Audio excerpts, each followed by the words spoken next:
29. března proběhl již 6. ročník amatérské filmové soutěže na téma prevence rizikového chování s názvem Anti-Fat Fest.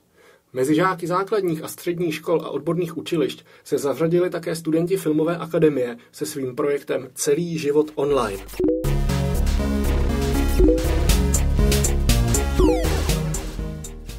Takže náš dokument Celý život online, který můžete najít na stránkách Studentské akademie, na facebookových stránkách, jak i na YouTube, tak vůbec všude, teďka úplně všude, tak to je v podstatě film, který varuje lidi nebo poukazuje na tom, jak je Facebook mocný nástroj, jak je to nebezpečná věc a že i lidi prostě se s tím musí naučit zacházet a že to není jako jen taková hračka, který si všichni myslí.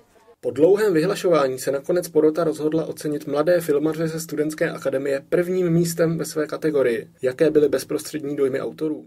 No, je to super, to jako nečekali jsme, že bude takových snímků, takových dobrých snímků a že zrovna my vyhráme, ale povedlo se to, tak jsme na sebe právě pyšní a uvidíme, do toho asi příští rok znova.